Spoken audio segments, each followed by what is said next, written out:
Olá, hoje eu vim conversar com você sobre a doença de Alzheimer, que foi descoberta por um médico alemão em 1908. Foi praticamente o primeiro caso descrito.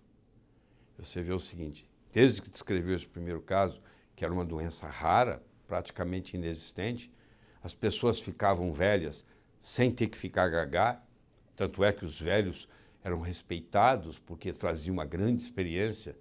Você vai nas tribos indígenas, quem que manda na tribo? É a pessoa mais idosa, porque ela viveu mais, ela tem mais experiência, ela tem mais memória. Só que a doença de Alzheimer, ela vem e uma das coisas que a destrói é a memória, principalmente a memória recente. Então, aquela sabedoria toda sem memória não adianta nada. Então, o que aconteceu? O número de pessoas com Alzheimer começou a aumentar. E hoje é uma das principais causas de morte nos Estados Unidos. E é uma doença muito cara. Os remédios são caros, o trabalho que tem do cuidador, da família. Quando você tem uma pessoa com Alzheimer na família, a família toda fica comprometida. Então é um problema muito sério para todo mundo que está envolvido, todos os entes queridos.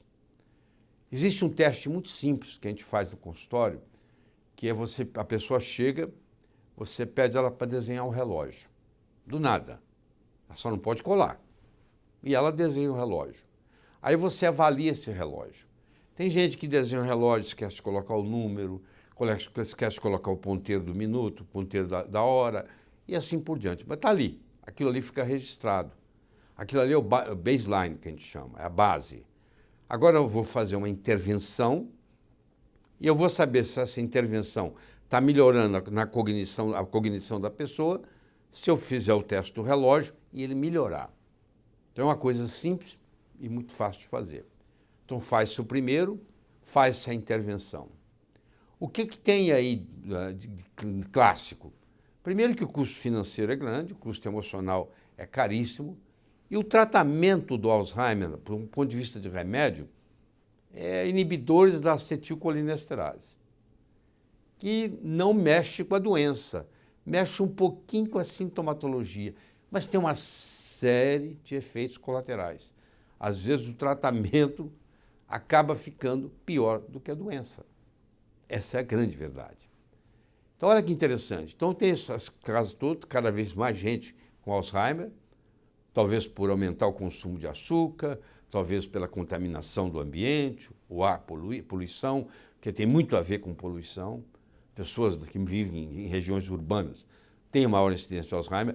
A mulher tem 4 vezes mais chance de ter Alzheimer do que o homem, por várias razões. Primeiro que a mulher vive mais do que o homem. Uma mulher vive em média 8 anos e meio, mais do que o homem. Isso é padrão no mundo inteiro. E segundo, a mulher tem uma oscilação hormonal muito maior. Os hormônios na mulher são muito mais presentes do que o hormônio no homem, que os hormônios no homem. No homem é muito simples, é a testosterona. Na mulher é toda uma inteligência hormonal, e aí vem o caso quando ela fica grávida, aí vem o caso quando ela para de ovular, às vezes acontece antes da menopausa, aí vem o processo da menopausa. O fato é que tem mais Alzheimer em mulher do que em homem. Então, vamos ver a história. O que nós podemos fazer tirando os inibidores da acetilcolinesterase, que, como eu disse, têm efeitos colaterais e não funcionam bem. Então, praticamente, até bem pouco tempo, não se podia fazer nada. Então, deixa eu contar para vocês a primeira história. A primeira história é da doutora Mary Newport, que é uma médica da Flórida, e que o marido dela, Steve, que era o marido de médica, ela cuidava da parte médica, ele cuidava da casa, ele cuidava da contabilidade da clínica, e etc. E levava as crianças na escola, todo esse trabalho. É o Steve. E com o passar dos anos, aconteceu que o Steve começou a ter problemas na contabilidade. A contabilidade da clínica não fechava direito.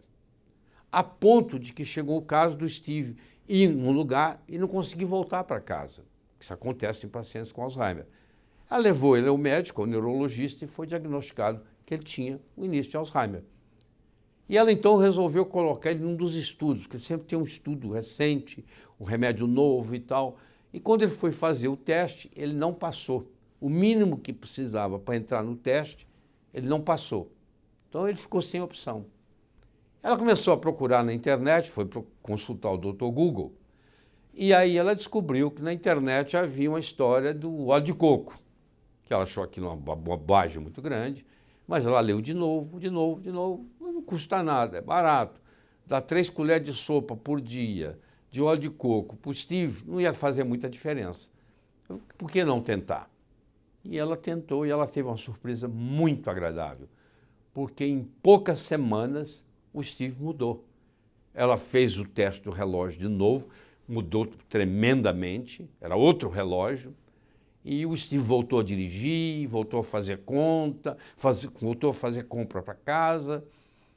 E isso impressionou tanto a doutora Mary Newport que ela resolveu virar uma especialista nisso.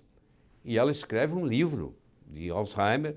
Esse livro é publicado nos Estados Unidos, vai para a lista do New York Times e chega à posição número 1. Então, se você tem interesse em conhecer melhor a história do Steve, a história do óleo de coco no tratamento do paciente com Alzheimer, doutora Mary Newport, Newport, você procura que você vai encontrar isso.